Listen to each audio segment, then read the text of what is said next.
How's it going, beautiful people? With the release of Black Myth Wukong, I knew I wanted to explore Out of Bounds to see if I could find anything interesting. So that's exactly what I did. This is exploring the Out of Bounds in Black Myth Wukong that Gamescience doesn't want you to see. Just a heads up, before we start, there will be some major spoilers in this video, so stop watching the video now if you don't want to be spoiled. In this video, we'll be going over all of the interesting things I was able to find out of bounds in Black Myth Wukong. This will start on the prologue of the game where you play as Wukong and finish on chapter 6. We will also be looking at the secret areas as there's quite a bit to explore out of bounds in those areas. This is going to be a longer video, so sit back, relax, grab some snacks, and let's get into it. The first place we are going to check out is the prologue where you play as Wukong in the clouds against Erlang and his army. Something interesting about this location in the game is it seems like no matter how far away you run out of bounds, you will always be on a collider. The one thing that seems to happen is if you go too far out of bounds, your character will completely disappear like they were deleted from the game. Something else I noticed is the army that is with Erlang seems to have no collider whatsoever. The only thing they all seem to have is a model under their armor, which is actually quite weird as you wouldn't be able to see them without the armor during the game. The last thing I noticed, which isn't too interesting, is while you are out of bounds in this area, you will always have a circle of clouds following you, giving the illusion that you are walking on the clouds. Moving on from the prologue, we end up on the Black Wind Mountain map, Chapter 1. Something to note before we get into it, this map was probably one of the least interesting out of bounds in the whole game, so this part of the video won't be as long compared to the others. First thing I noticed is the end of the level where you fight the Black Bear Guai is directly above where the spawn of the level is located. It's really weird as this area is completely invisible until you load it in by either getting to a higher elevation with a super jump or proceeding through the level normally. The next thing I noticed was that almost all of the terrain out of bounds has no collider on it, with the exception of the pits located on the map, such as the area known as the Marsh of the White Mist right before you fight the White-clad Noble. Something I thought was quite interesting was that you could skip the Black Wind King fight and go straight over to the Black Bear Guai fight at the end of the level. This kind of breaks the immersion for me that they are the same person. Moving on to Chapter 2, Yellow Wind Ridge, this map is probably one of the hardest to explore out of bounds as they seem to put holes in the out of bounds terrain everywhere. One wrong step and you will have to reload the game. The first thing I noticed that I thought was quite interesting, if you hop over the invisible wall around the second Prince of the Flowing Sands and go up next to them, they will stand completely still with no animation whatsoever. Again with this map, almost all of the pits within the map have a collider at the bottom. Taking a look next to the Tiger Temple, you can see a small building completely unreachable outside of the wall that surrounds the temple. And weirdly enough, the building has a whole path leading up to it as well as no collider. Right next to the building is a hill that leads under the map. There isn't too much to see from this area, but it is interesting how far they let you travel under the map.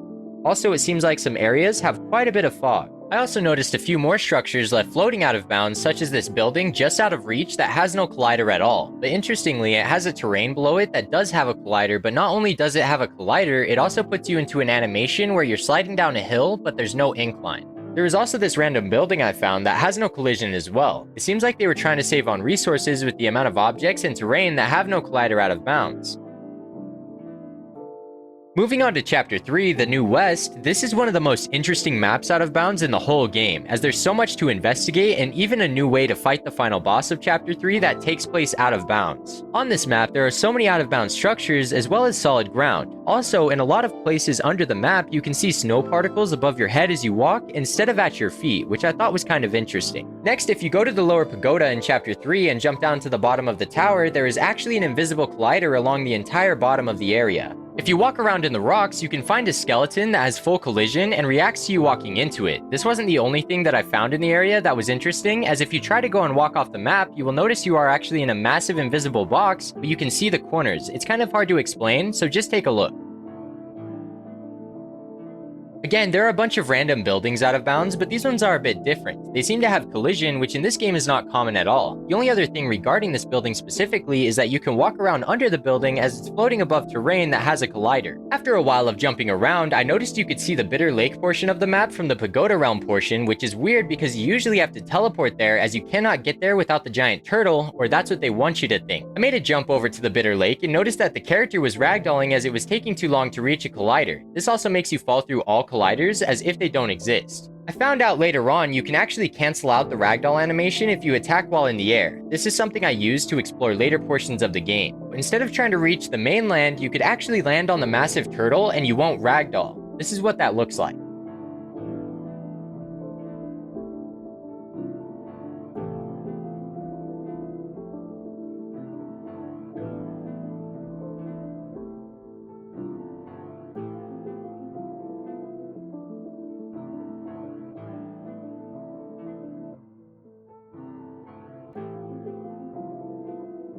I ended up making the jump from the Pagoda realm to the Bitter Lake, and after making the jump, I decided to jump the other way, so from the Bitter Lake to the Pagoda realm, and it was even easier.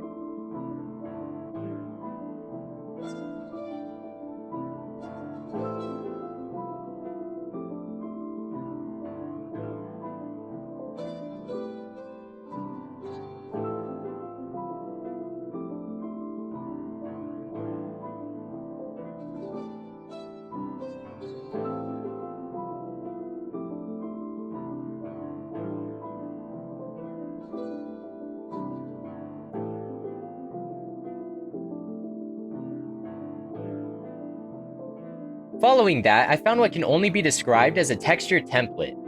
If you are in the field area before you fight Yellowbrow, you just have to look for the tree with no snow on it. It should be pretty easy to find as it's the only tree with no snow textures in the whole valley. Once you find it, you just have to hop through the mountain to the other side and you'll be able to see the template.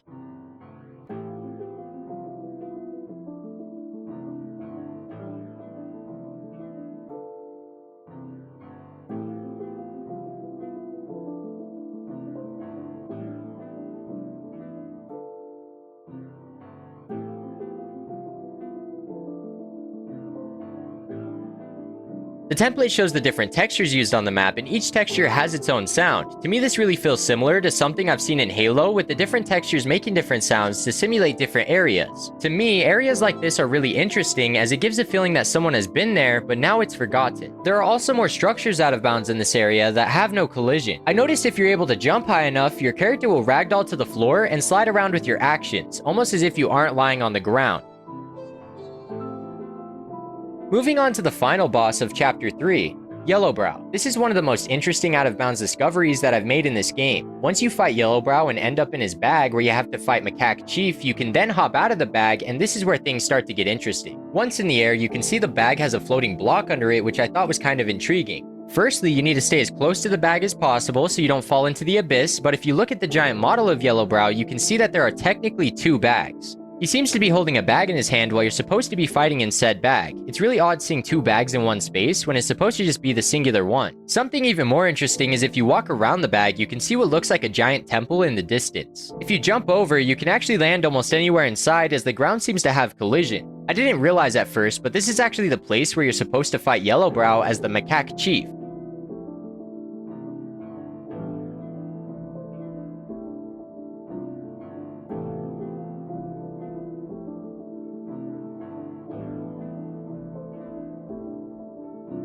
Something that makes this really interesting is that you can actually hop onto the trail where you have to fight the clay Buddhas on your way to the boss fight. The weird thing is, the Buddhas will not be damaged by any attack while you are in this form. Fighting the boss feels completely different, it's almost like fighting a whole new boss.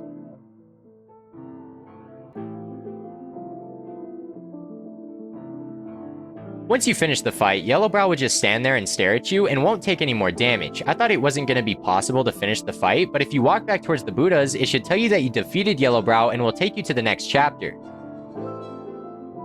Sliding into Chapter 4, this one is pretty hard to get out of bounds as well. The cave system while you are falling down feels like a massive maze of sorts, and it's so hard to tell where you are going, it's almost as bad as Chapter 2. But in my opinion, it's not as hard. Firstly, after countless times of falling out of the map, I noticed that the map is like two giant asteroids floating out in the void. Also within this chapter, there are so many pits that you could walk around in, especially the pit before the giant spider pulls you out of the cave. There is almost no colliders out of bounds in the cave portion of this chapter, so there isn't really too much to look at out of bounds. Once out of the caves, I noticed the scaffolding on top of the mountain and I wanted to see if I could land on it. Not surprisingly, it had no collision, but for some reason there was a small ledge right below it with an invisible collider. Looking around in this chapter while out of the caves, you can actually find a really aesthetic building out of bounds with no way to reach it by normal means. The last thing I could find in this chapter without visiting the secret location is the kind of expansive area that surrounds the final boss, the 100-Eyed Taoist. Overall, there wasn't really too much to look at in Chapter 4, kind of like Chapter 2, but the rest of the chapters moving forward are quite interesting. Taking a look at Chapter 5, this might be one of the smallest segments again, as the rest of the interesting details are located in the secret areas as well as Chapter 6. One of the first things I noticed was just how big the out of bounds was that had a collider. Things like this are always quite interesting to see as it gives a very liminal vibe to the whole area.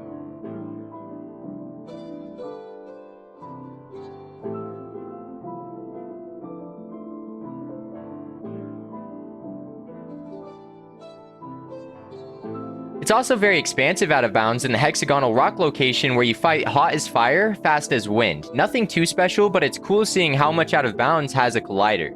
Something else that is quite interesting is that most lava in this area doesn't hurt you and has a solid collider under it, but some have no collision and you can fall through the map, so be careful where you land. While falling in the lava, I noticed that the goat and everything around him also have no collision. There are more areas with collision the further you go into the map, but other than that, this map is pretty barren, just giving a liminal vibe to the whole chapter.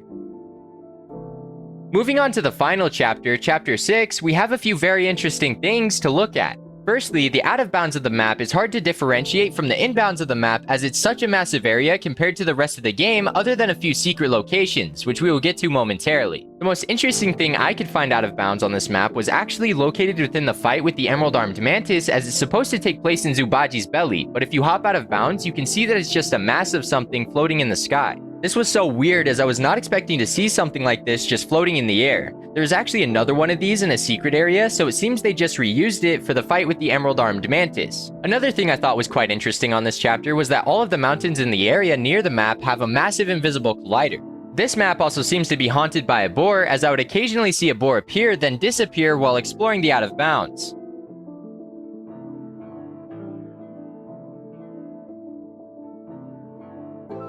If you go over the invisible walls of the mountains, you will find out very quickly that there's no collider past them. Going towards the stone monkey fight, there are some out of bounds areas, but nothing really too interesting. Once at the stone monkey fight, you can hop out of bounds and take a closer look at the statues, but you have to be careful not to walk too far or you will end up falling off the map. That's pretty much all I could find in the base game out of bounds. It's finally time to check out the secret areas and they're out of bounds. First, let's start with the location that you reach the blacksmith. The most interesting thing out of bounds in this area is the skybox, as you can actually jump past the skybox. The way the terrain looks is also quite interesting as well, as it's really flat and just cut off. Moving on to the secret in Blackwind Mountain known as Ancient Guanyin Temple. The first thing I noticed was that the mountains and clouds are mirrored downwards, which is one of the only times I've seen in the game. Also, I noticed that almost all of the building's roofs have no collider, but the rooms themselves do. Interestingly, the boss actually has an invisible collider above them as well. The map also seems to have quite a bit of solid ground out of bounds, which is for the most part the same for the majority of the secret areas. The next secret area, the Kingdom of Sahali, has one of my favorite out of bounds locations in the entire game. From the start, you could jump out of bounds and explore. This map is very expansive and has a lot of different structures, and the first thing I noticed was that there's a bridge you can't even see from the playable area of the level, as it's hidden behind a mountain and even has a path leading up to it. Next, there is actually a whole city on the other side of where you fight the boss, and it seems so put together that it's almost like they wanted to do more with this area but cut it from the game.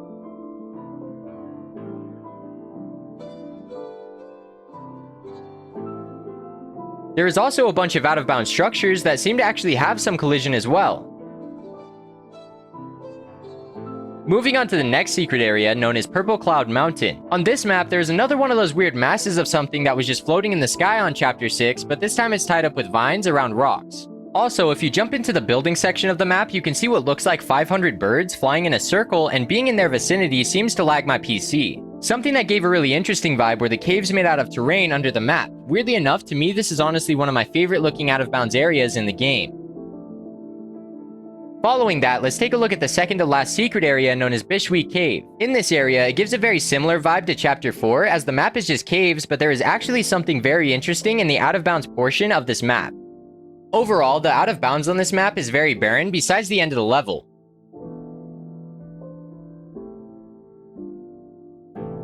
After finishing the final boss in the secret area, you get a cutscene of the closed door behind the boss fight. To my surprise, this area stays loaded in even after the cutscene ends and is completely void of the characters that were seen in the cutscene. This is super interesting to me, as a lot of different games when they show you a cutscene, the area is unloaded to save on resources.